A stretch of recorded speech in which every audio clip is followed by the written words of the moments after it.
bienvenue sur Leadcorn, le podcast. Ici, on parle management et leadership, sans se prendre la tête, et surtout pour que ça fonctionne pour tout le monde. Que tu sois maman, papa, manager, chef, dirigeant, entrepreneur, le management n'est pas réservé à l'élite. Tu découvriras au fil des épisodes tous mes trucs et astuces qui te permettront de pouvoir te gérer toi, mais également de gérer une équipe. Et crois-moi, ça marche même avec ta belle-mère chiante.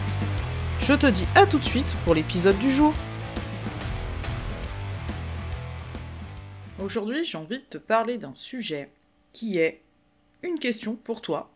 Être dirigeant, est-ce que c'est forcément être seul ou tout du moins se sentir seul? Quand tu bosses en équipe, que tu es, on va dire, au même niveau que les autres, au même statut que les autres, que ce soit sur ta fiche de paye, ta fiche de poste et ainsi de suite, tu as donc des collègues.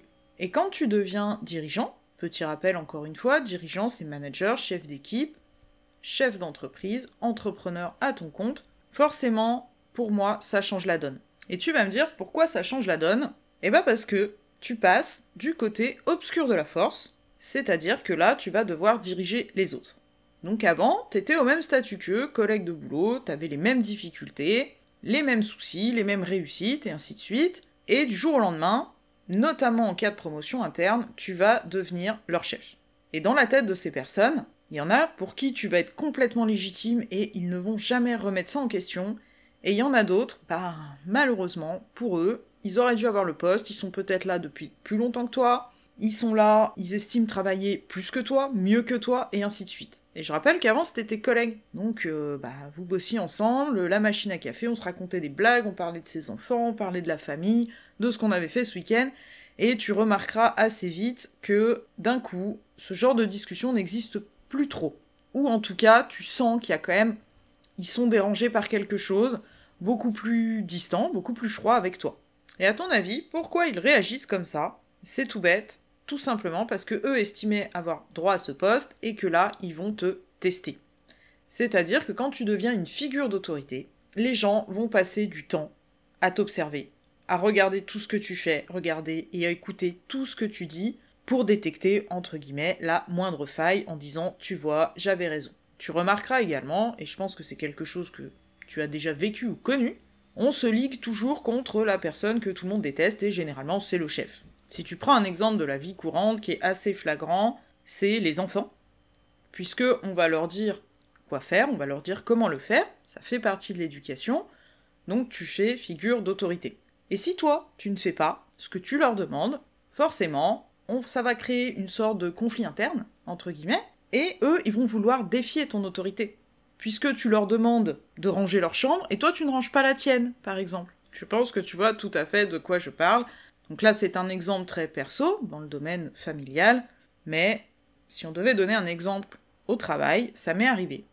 Très clairement, ça m'est arrivé, puisque tout le monde fait des erreurs, je ne suis pas la dernière, de demander quelque chose, de respecter une procédure, en tout cas au travail, avec les toasters à pain. Un truc tout bête, tu as un toaster à pain qui est quand même à 215 degrés, avec une spatule pour sortir les pains en toute sécurité. Je formais les gens, je leur montrais comment faire, j'utilisais la spatule, et moi-même, avec le recul, l'expérience et ainsi de suite, j'estimais ne pas avoir besoin de cette spatule, et ça m'arrivait de dire à des nouveaux « Regarde pas ce que je fais, utilise bien la spatule », alors que moi je ne l'utilisais pas. Donc comment derrière je pouvais, entre guillemets, les engueuler gentiment, en leur disant « Tu ne respectes pas les procédures », alors que moi-même je ne les respecte pas. Et là, forcément, donc comme je l'ai dit précédemment, en passant chef, tu vas être scruté sous toutes les coutures. La moindre faille va être remarquée, pas forcément directement, on va pas venir te voir pour te dire « Ouais, non mais t'as vu, tu dis de la merde ou tu fais de la merde », parce qu'il y a quand même un respect de la hiérarchie, de manière générale pour tout le monde,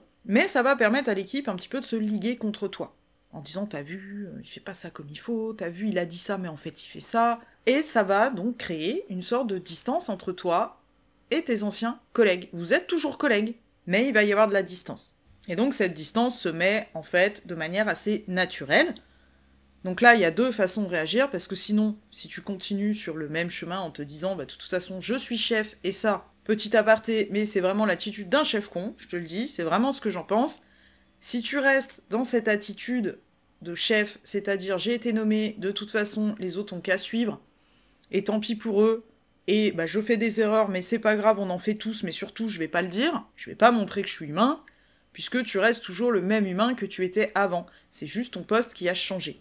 Donc si tu restes dans cette posture, franchement, tu vas te sentir seul au monde et tu vas devenir un chef con, et en plus, tu vas très mal vivre l'expérience. Et franchement, mets-toi à la place de tes anciens collègues. Le chef qui est parti avant toi, peut-être, était potentiellement dans cette attitude. C'est franchement pas sympa. C'est vraiment pas agréable de bosser avec des gens comme ça. Donc c'est à toi aussi, deuxième solution, et ça je t'invite vraiment à le faire, c'est de passer un petit peu de temps avec ton équipe. Donc là, ça demandera un tant soit peu d'organisation pour te débloquer du temps dans la journée, pour leur montrer que de toute façon, t'es toujours la même personne. T'as pas changé, c'est pas parce qu'on t'a changé de poste, alors c'est cool, tu gagnes mieux ta vie que eux, c'est une réalité, t'as plus de responsabilités qu'eux, mais t'es passé par le même chemin qu'eux avant, hein. Ça, faut pas l'oublier, ne pas oublier d'où l'on vient. Et donc, là, d'aller les trouver et de continuer ce système de aller boire un café ensemble, de discuter, ainsi de suite, et surtout, d'avouer que tu es humain. Puisque toi, avant, tu faisais des erreurs quand tu étais à leur place, et potentiellement tes collègues venaient te filer un coup de main, ou toi, t'allais aider des collègues, et ben là, c'est pareil. Tu prends ton poste, t'es pas super chef ou leader licorne, là, d'un coup comme ça. Ça vient pas tout seul. Donc vraiment, d'être dans la discussion avec eux. Savoir poser tes limites, mais d'être dans la discussion, tu n'as pas changé, t'es toujours le même humain, toujours le même caractère, ainsi de suite. Par contre, parfois, il y a des moments de craquage, comme ça a pu t'arriver avant, et comme ça leur arrive à eux. Mais, si on revient à notre sujet initial qui est, est-ce qu'être dirigeant, c'est forcément se sentir ou être seul, malgré le fait que t'es une équipe? Alors, si t'es entrepreneur et que tu travailles tout seul à ton compte, tu vas vite comprendre que oui, on se sent très seul, parce que on rencontre des difficultés qu'on n'a peut-être pas connues avant, et que là, je t'invite à trouver un réseau d'entrepreneurs, et des business friends. C'est pas forcément faire du biz ensemble, c'est pas forcément trouver des clients et tout ça, mais c'est de trouver des gens qui comprennent tes problématiques, ce que tu vis. L'humain est un animal sociable. Je le répète, j'ai eu l'occasion de le dire avant, que ce soit dans mes posts ou ici sur ce podcast, et on a besoin de se sentir reconnu. On a besoin de se sentir appartenir à un groupe. C'est comme ça. Donc trouver un réseau ou des personnes qui comprennent tes problématiques, mais si tu as une équipe, tu te sentiras forcément seul. C'est vraiment mon avis, je l'ai vécu.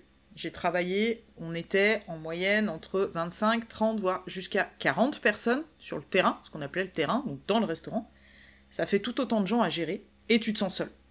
Pourtant, t'es entouré, c'est pas le souci. Mais tu te sens seul, pourquoi? Parce que oui, moi je créais du lien avec mes équipes, j'aimais savoir ce qu'ils pensaient, notamment de leur milieu de travail, puisque j'ai toujours voulu que chacun trouve sa place au sein de l'entreprise, ce qu'ils vivaient dans leur quotidien, parce que je rappelle quand même que ce qu'on vit dans notre quotidien perso, peut impacter le pro. Alors je rentrais pas dans les détails avec eux, j'ai pas à savoir toute leur vie, mais de comprendre un petit peu la psychologie derrière la personne, pourquoi elle était mal à l'aise aujourd'hui, ou pourquoi elle était super en joie, parce qu'il lui était arrivé un truc de dingue la veille, quoi. Et même en créant ce lien, tu te sens seul. Pourquoi ?